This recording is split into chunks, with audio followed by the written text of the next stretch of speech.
Hello students, welcome to Aspire Defense. I am Subhash.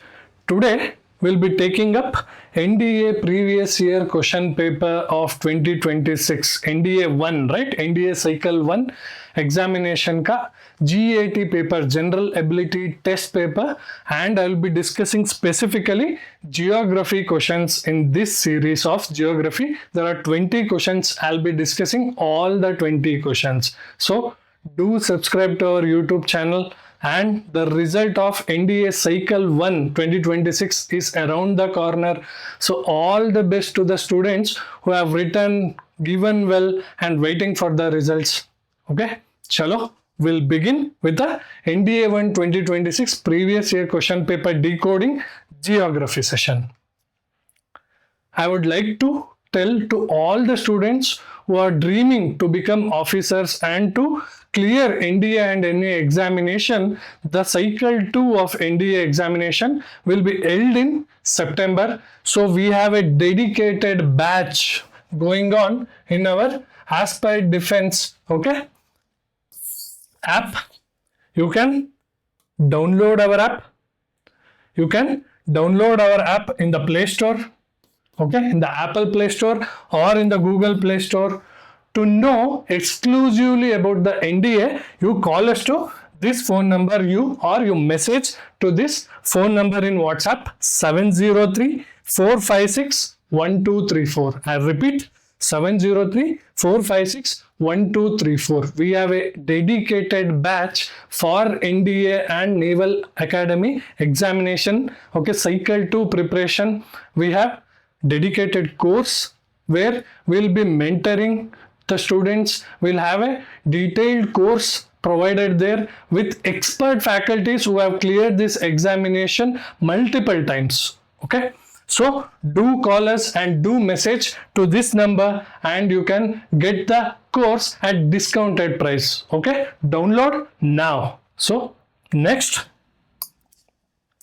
another important thing I want to tell you for the students who have cleared or who will clear the written examination, the next stage is SSB process. We have our mentor Anirudh who have cleared this SSB multiple times, and he is a CDS rank holder also. So he has guided a number of students to clear SSB and get recommended into that final list. If your dream is to get recommended in a single attempt, then join the SSB process, which is very insightful, very detailed, and will help you to crack SSB in your very first attempt. So call the number, WhatsApp number, and we'll get into contact with you. So chalo, we'll begin. Geography 2026. This is set A question.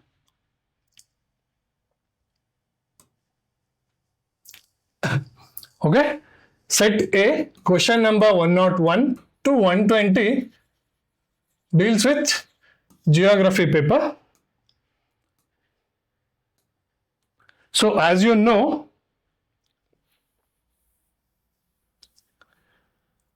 you have maths and you have GAT paper.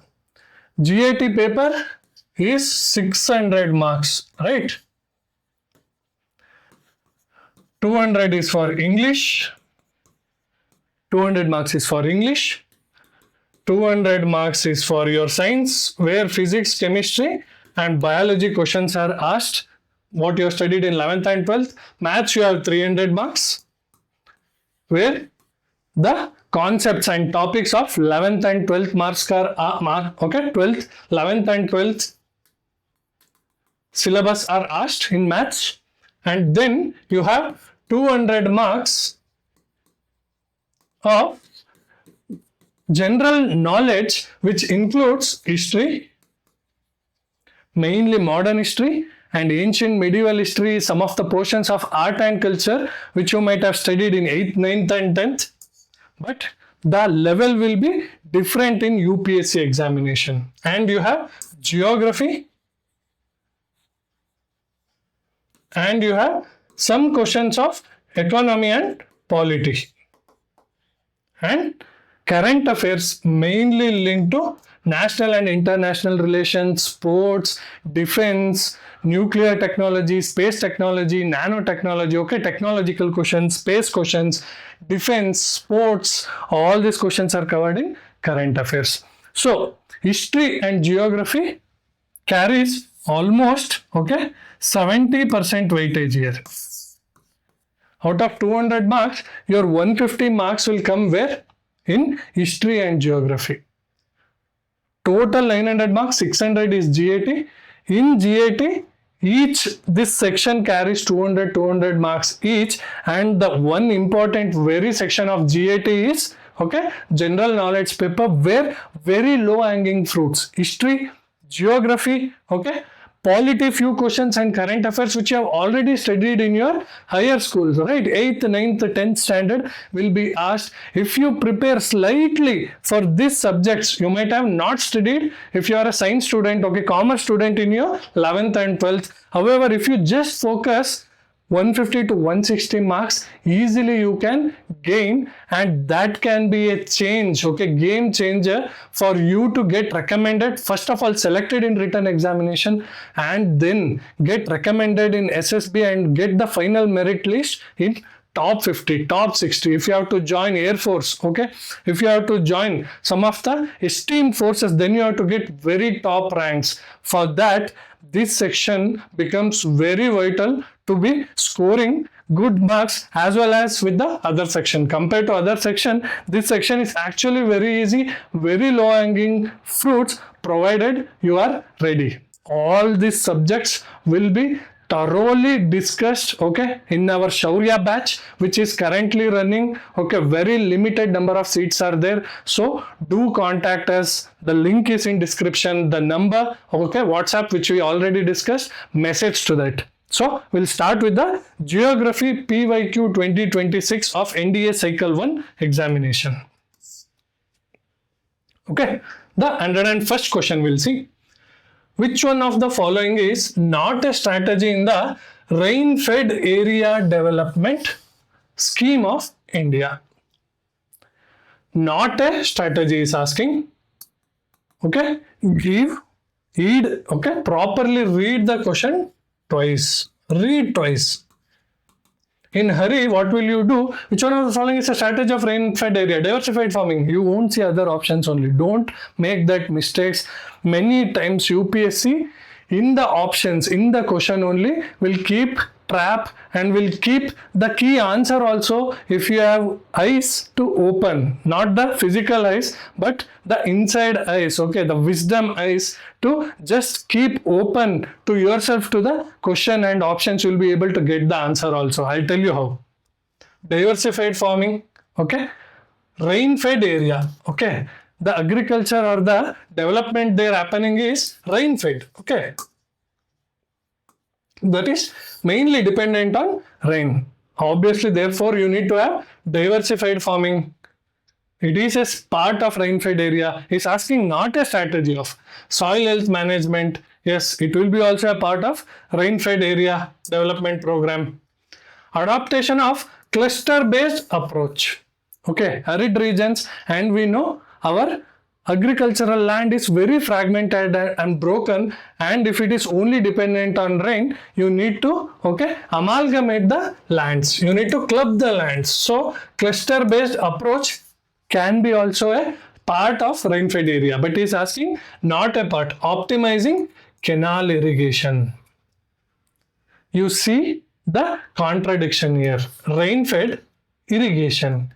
Irrigation is where the land or the farming does not depend on the rain only, but on stored water. It can be from, okay, dams. It can have local ponds, rivers connected. Here, canal irrigation. Does it match with rain-fed area? Is it not contradicting? Just by going through option and just by seeing the term rain-fed area development program, you will be able to arrive at the answer. Why? Canal irrigation is not linked to rain-fed area. Rain-fed area, only the farmland is dependent on rain. Canal irrigation is with respect to CDP, Okay, Community Development Program under CAD, Command Area Development. Okay, this is one more strategy apart from rain-fed area development of developing irrigation canals is under command area development, not under rain-fed area development. So answer here is optimizing canal irrigation. Even if you have not read, you will be able to answer this question. Why? By just seeing the term rain-fed area, not a strategy. Rain-fed area, yes, you need to diversify farming, you need soil health management, you need to adopt cluster-based approaches. All this can be a strategy of rain-fed. However, optimizing canal irrigation, if there is no canal, no water source only, why canal irrigation optimization is required in rain-fed development? So this statement is wrong. So rain-fed area development scheme specially target area that depends on only rainfall for farming. This canal irrigation is command area development. Clear?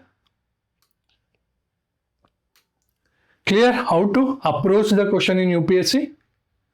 So, rain-fed area development scheme.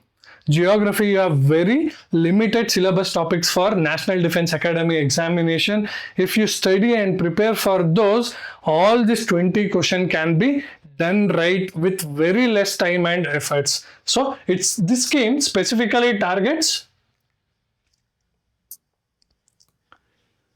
area that depends on rainfall rather than organized irrigation system like canals. So it does not have any irrigation facilities. That's why this scheme targets only the farmland region which depends on rain. Strategies include integrated farming system, soil conservation, multi-cropping, okay, multi-farming methods to build resilience in water-stressed regions. And optimizing canal irrigation belongs to command area development. What's your work? To check command area development, its characteristics. Question might come up in NDA Cycle 2 examination on command area development also. Go through the syllabus, see the PYQs. You will be able to answer many questions of general knowledge, history, geography and current affairs. This is clear? Next, with respect to ports of India, question has been asked. Major, okay, ports of India and major ports is one of the syllabus topic. UPSC will always stick to its syllabus and the core themes around the syllabus with respect to subject will be asked every time. Now, consider the following statements about Kamarajar Port. Okay, the name itself suggests it's a South Indian port, right? Kamarajar. Okay, he was one personality, right? Kamaraj. He's from Tamil Nadu. So, one famous personality in history. Please put it in comment section. Who is he? He is in news also presently in Tamil Nadu. Okay, K. Kamaraj.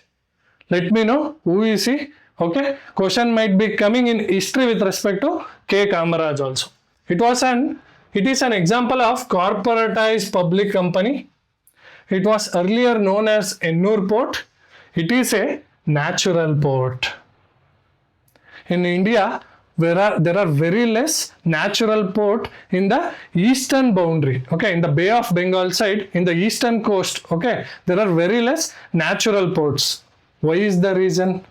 Why? You have to tell me. In India, if you see, natural ports occur in the Arabian coast. Mostly. Very less natural ports are there. And natural ports occur in Arabian Sea region, the western region. And most of the ports made here are man-made. Why? Because most of the river systems in India, mainly southern, okay, the southern region flows from west to east. Okay, river flow is from west to east. When river flow is like this, what happens? River brings the sediments soil, okay, stones, pebbles, and it will deposit here in the coastal area. Coastal deposition takes place. Therefore, it is very difficult for the harbor to be made and ship to be brought in this region because of the sediment deposition brought by river. However, in western region, there are very small number of rivers. This is an emerging coast. This is not an emerging coast, and it will be dredged and no sediments will be there in the western side of India. That's why most of the natural ports in India are in the western border, not in the eastern coastal border. So, is it a natural port? My friends, tell me now. Is it a natural port?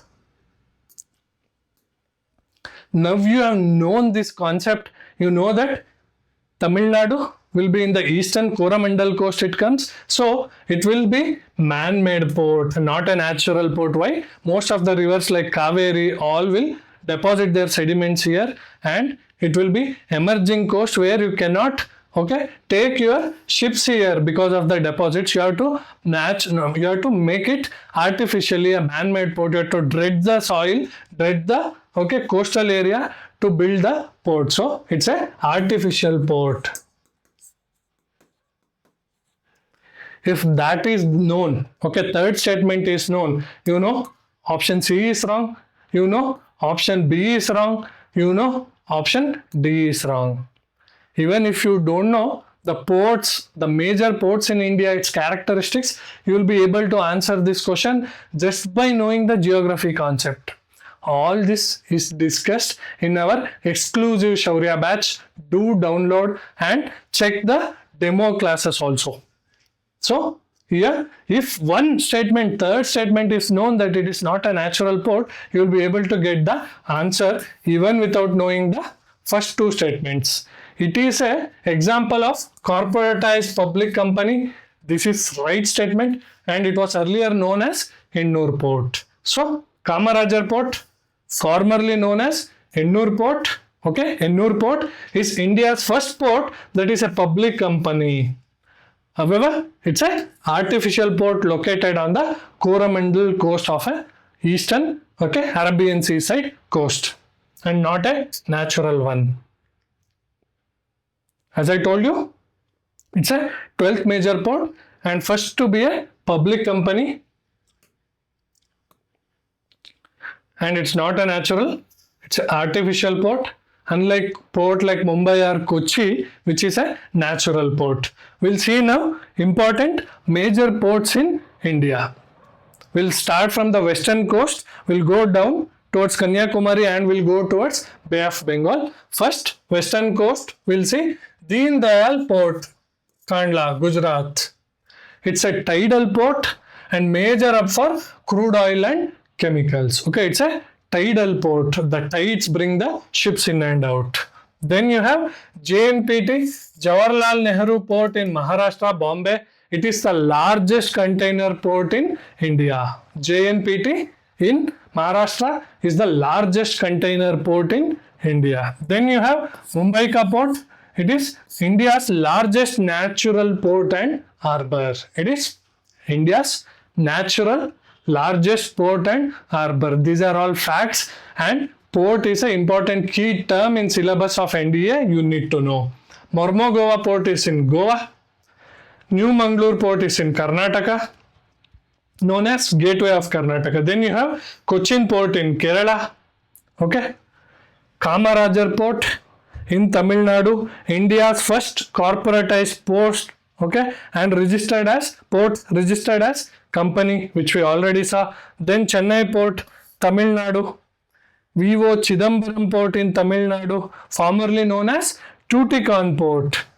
Then you have Visakhapatnam Port in Andhra Pradesh, Paradip Port in Odisha, and Shyam Prasad Mukherjee Port in West Bengal. India's only riverine major port. Here there are deltas and Sundarban deltas where you can go inside okay, inside of the land due to mangrove deltas formed here. So India's only riverine major port is Shyam Prasad Mukherjee Port in West Bengal. All these are major ports of India. 10 minutes. If you give this every year, every cycle, okay, every year, one questions will show up with respect to ports of India. 2 cycles NDA examination, every cycle, one question with respect to ports is guaranteed. Clear? Students, now I'll go to next question. This PPT, okay, will be downloaded, okay, will be given in our Telegram channel as a PDF. Aspire Defense, okay, the link will be in the description. Do join our Telegram channel for all the content and all the free materials and guidance. Do join it and do subscribe to our YouTube channel. Okay, this entire PDF will be in the Telegram. Next question, consider the following statement. Okay, in geography, there are 3 important basic concepts in physical geography. And UPSC will ask question on all these simple, okay, physical geography concepts. Every year questions will come. One is earthquake. Another is rocks and its rock cycle. Okay. Types of rock, and rock cycle will make them into different types of rocks. One more is volcanism. That is volcanoes, its characteristics. One more is mountain systems.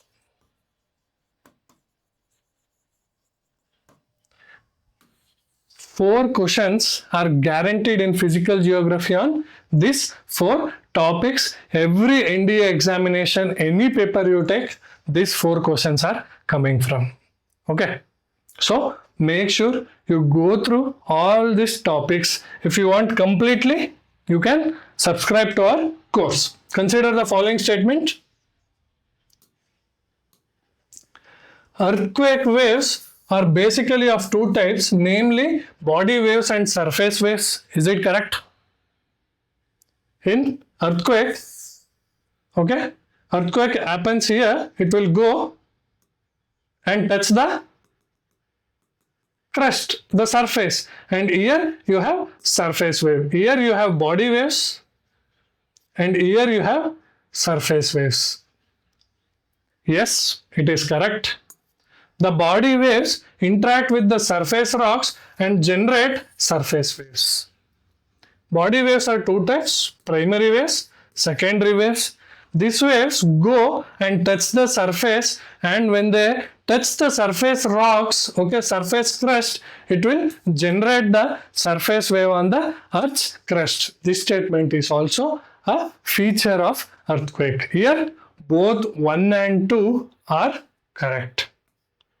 He has explained, he has given with respect to characteristics of earthquakes and types of earthquake waves that has been formed. How do you measure, okay, magnitude? All these questions are coming. What are the characteristics of primary waves, secondary waves? Okay, these are types of body waves. Surface waves characteristics are what? Those questions are also asked in NDA examination every cycle. So, seismic waves can be classified into body waves, which includes primary waves and secondary waves. They travel within the earth, okay, within the earth, they'll travel. These are primary waves. They are also called longitudinal waves, okay, longitudinal waves. They compress and expand. Their direction is parallel to the movement of the waves. S wave, the direction is perpendicular to the movement of the wave. They wave interact perpendicularly. S waves are also called transverse waves. So they move to and fro perpendicularly to the direction of the wave. If wave is moving like this, it will move like this 90 degree. So they are called transverse waves. And surface wave, there are two types of waves, and these are the most destructive waves and travel along the Earth's crustal surface rocks. Which are the two types of waves? Rayleigh and love waves. Okay, not the waves that will go within our art. Okay, not that love waves. These are the surface waves that move on the Earth's rock surface. Not when you see a girl, okay, there is a love wave forming in your art, not that. This is the wave that is forming on surface region of the Earth. Both Rayleigh and love waves. Clear? Next, we'll see 104th question. Consider the following statements regarding the Earth's crust. Right, how many layers are there in the Earth? Mainly upper crust, then you have mantle, then you have core. Okay, core can be again divided into outer core and inner core. And you need to know the basic characteristics of how our Earth's composition or structure is. Earth's structure. The continental crust is thinner under fold mountains. The continental crust is highest or thickest in the fold mountains. So statement 1 is wrong. The mean thickness of ocean crust is 30 kilometers. Ocean, you need to know the crust, ocean and continental crust. Continental crust thickness is around 30. It can go up to 70 kilometers also. Ocean crust is around 15 kilometers average. Okay. Continental can go to 70 to 100 also. Ocean maximum it can go from 10 to 15. So around 20 to 15 kilometers is ocean crust. So mean thickness of ocean crust is only around 10 kilometers. Ocean crust is thin, around 5 to 10 kilometers. Maximum 15 kilometers. The Earth's crust is brittle in nature. Yes, the Earth crust is the thinnest outer surface, right? Outer surface. Okay, only 1% of the Earth's total mass. This is very brittle in nature. These are all the characteristics of Earth's structure he has asked here. Only statement 3 is right. C. 3 is right. Clear? So, the crust. See, this is the outermost layer.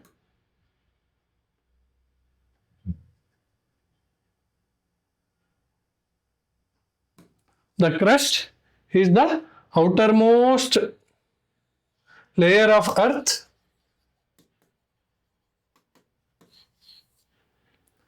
This is the crust.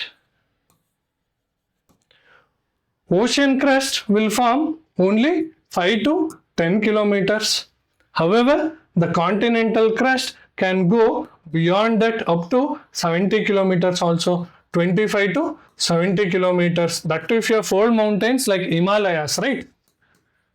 I told you already mountain system also is very important. Himalayan are what type of mountains? They are fold mountains due to collision of the two crusts. Okay, Indian plate collided with the Eurasian plate. The crust is the outermost brittle layer on the Earth. The crust and upper mantle is called lithosphere. Lithosphere, here it is. Crust and the solid mantle, okay, solid upper mantle is called lithosphere. And continental crust mean thickness is 30 kilometer, reaches up to 70 to 100 kilometers also. Ocean is only around 5 to 10 kilometer on an average, maximum 15 kilometer thickness. And then you have mantle. Below the lithosphere, there is a semi-molten region, okay, in the mantle called asthenosphere. Asthenosphere. Below the mantle, you have again outer core, and below the outer core you have inner core. Outer core is in liquid and inner core is solid, crystalline solid. Why? Let me know in the comment section, and let me know the composition of this layers also, what it is made up of. Okay, what are the important chemicals, minerals this is made up of? UPSC has asked question every NDA cycle with respect to the composition of the layers of the earth also. So let me know that also in the comment section. Clear? Clear this question? Next we will see with respect to volcano. I already told you questions will show up definitely. With respect to composite volcano, question has been asked. They result in explosive eruption. You need to know what is composite volcano and its characteristics. Yes, composite volcanoes will throw very thick viscous lava that makes it layered volcano. Okay, layered volcano. Therefore, once they come and get filled up, they result in explosive eruption if they block the plug or mouth of the volcano. They eject pyroclastic materials. Pyroclastic materials are rocks, ash, dust, rocks in liquid form. All these are called pyroclastic materials, one of the key features of any volcanic eruption. Pyroclastic materials and ashes accumulate near the vent, forming layers. This is also correct, which I already told you. It forms layered, layered volcano this is. So here all 1, 2, 3 statements are correct. Since it forms a layer like this, it forms a strata, it is also called stratovolcano.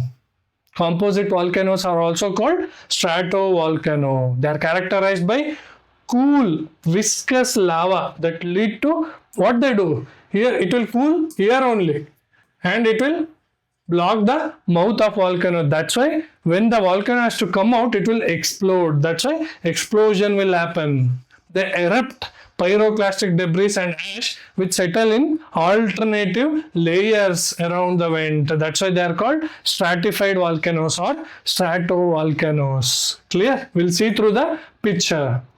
Also known as stratovolcanoes. Lava, very cool, very slow. They form layers like this, and when they block the vent itself, what happens? There is a huge explosion due to high pressure, and temperature coming from the magma chamber. Where does this magma is there? Magma is there in the asthenosphere. We studied, right? Most of the magma is lying in asthenosphere. We studied in the previous slide, right? Asthenosphere, which is a liquid, magma region, semi-liquid region in the Earth's surface. So they are also known as stratovolcanoes, and they form layered cool structures. If the pressure builds up and if there is a block in the mouth, it will explode also. And they eject large amount of pyroclastic materials as well. Clear? So for this class, first 5 questions of geography I have discussed. In the next class, I will discuss the next 5 important questions that has been asked in 2026 examination. So make sure you subscribe to our YouTube channel and join the Telegram channel for this PDF. And if you want to dedicatedly prepare for this NDA examination, and if you're dreaming to achieve, become an officer through NDA, then make sure you join our dedicated Shaurya batch. It has already started and many students are learning, and keep learning. All the best. Best of luck. See you in the next video. Take care.